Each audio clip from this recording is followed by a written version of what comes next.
இல்லை. நீண்ட தூர தொலை பிரயாணம். ட்ரெயின்ல போணும். ஏறி இறங்கி ட்ரெயின்ல போணும். அவரோட சின்ன வீடு. அவர் அமெரிக்க தேசத்தை சார்ந்தவர் அல்ல. குடியுரிமைக்காக அங்க வந்திருக்கிறார். அவரும் மனைவியும். நல்ல அன்பான ஊழியர். அவர் வீட்டில தங்க வைக்க முடியவில்லை. அடுத்து பிரான்ஸ். அமெரிக்க நாட்டிலே மோசமான ஒரு இடம் பிரான்ஸ். இது ஒரு சோதோம் குமாரா. அங்கே தங்க வைத்தார். ஒரு வாலிப டெய்லர் அவர். ஒரு நாளும் இந்த போதகர் வீட்டுல போய் சாப்பிட்டுட்டு வர்றோம். கொஞ்சம் தூரம் நடந்து போகணும். அந்த சகோதரன் ஒரு கனதிசை சார்ந்தவர் டெய்லர். அவருடைய வாழ்க்கை மிகுந்த மோசமா இருக்கும். ஒரு நாளும் பல பேர் அங்க தங்குவார்கள் பெண்கள். எனக்கும் அறை கொடுத்திருந்தார். நிம்மதியே இல்லை.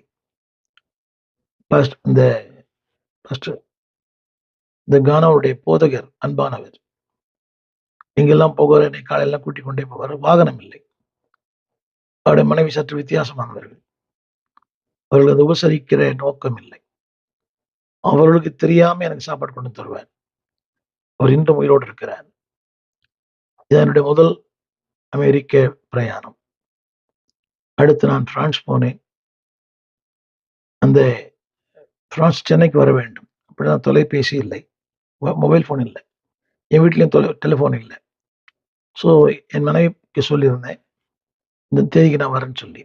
ஏர்போர்ட்டுக்கு வந்துட்டேன். பாரிஸ்க்கு வந்துட்டேன். சாமுவல் ராஜையா அவர் பேர். அவர் தான் ஏர்போர்ட்ல கொண்டு விட்டார். விட்டுட்டு போயிட்டார். வாசல்ல விட்டுட்டு போயிட்டார். நான் உள்ள போன உடனே என் டிக்கெட்டை பார்த்துட்டு அந்த மனிதன் தூக்கி வீசி எறிந்தான். என்னன்னு கேட்டேன். இது ஆல்ரெடி டிராவல் டிக்கெட் அப்படின்னாரு. நான் சொன்னேன், நான் டிராவல் பண்ணவே இல்லை. இப்பதான் வந்தேன். Paris to Rome to Mumbai to Chennai. இல்லை, இஸ் ஆல்ரெடி டிராவல். இவ்வளோ வாதாடினேன் அவரோட இரவு. அவர் ஒத்துக்கொள்ளவே இல்லை. என்னுடைய பாஸ்போர்ட்டை தூக்கி எறிந்து விட்டார். நல்ல குளிர். அங்கே வெளிநாடுகள் இரவு நேரத்தில் ஏர்போர்ட்ல தங்கக்கூடாது. என்கிட்ட அப்பெல்லாம் மொபைல் போன் இல்லை. 85ஆம் ஆண்டு.